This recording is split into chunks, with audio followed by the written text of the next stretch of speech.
Ashes of Creation, the MMORPG where everything is permanently impacted by your actions, one which grows with you dynamically.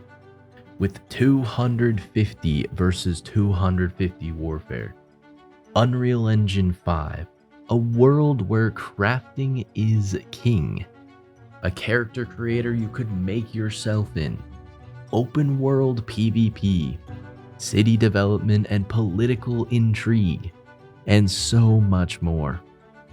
Now, I know what you're thinking. Is this guy dreaming?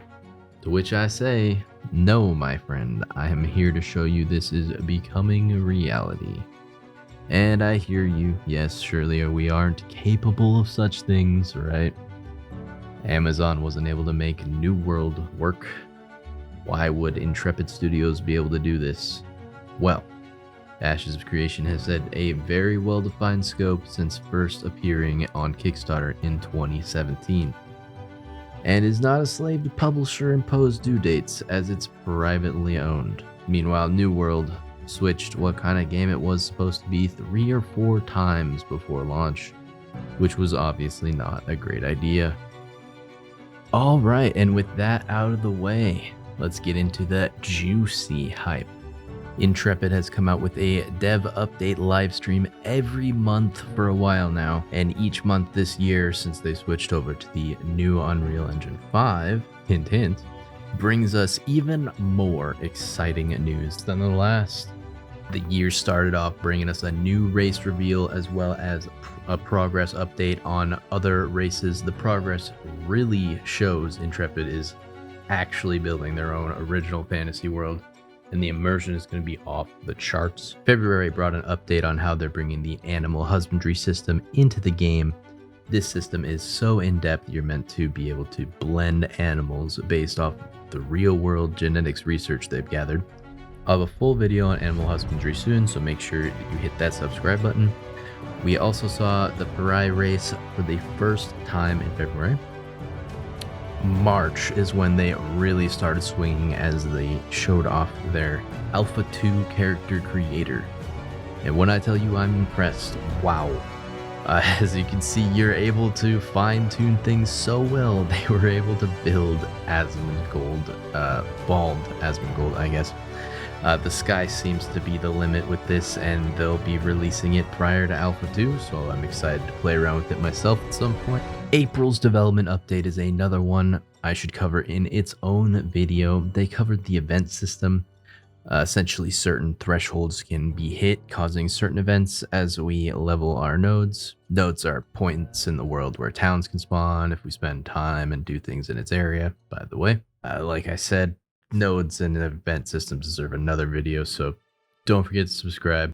May was another wild one where they showed off an absolutely insane weather and seasonal system in action, and this is light years ahead of what we've seen in the past few years from like other games that claim to have weather and seasons.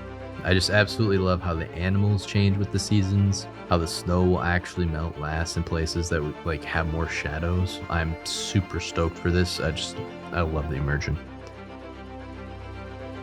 June came out swinging just as hard, showing us some of the updates to combat that we'll be seeing in Alpha 2. The polish here, it really shows off what they've been able to take away from Alpha 1. The animations are incredibly smooth thanks to some custom in-studio work. The audio is fresh, and there's even decals placed on the ground where you smack it. Custom in-house tech in combination with like Unreal Engine 5 and an ever-growing talented team seems to truly be driving impressive quality and development speeds this year, which is wonderful to see. Now we finally get to July's update. Last but not least, we get to see the desert biome for the first time, including the Snorse. Let me see some Snorse comments down there, eh? Along with this wonderful sneak peek, we got to get a first look at the adorable duckling pet, as well as the furry race. Wait, sorry, the Tolnar race. This race can be customized with the use of 3 different sub-race influences, primate, wolf or cat, not really sure, and reptilian. Sounds like you'll be able to blend the sub races, but I'm sure we'll find out more on that later when we actually get access to the Alpha 2 character creator. Whew. All right. That's just this year's progress so far. So like the last 6 months on releases with the developer live streams. And I gotta say, I just rediscovered the game myself a few weeks ago, and I am excited as all hell. We all know that means I'll be making a lot of videos on the subject, so bear with me. Intrepid is waiting to announce the Alpha 2 test dates until they're like 1,000% certain they're ready to hit those dates, which is something I personally do appreciate, being a longtime ARC player, if you know what I mean. Until then, I'll be back to cover each development update as they come out, so make sure to subscribe, and I will keep you posted on all the new updates with Ashes of Creation. See you next time.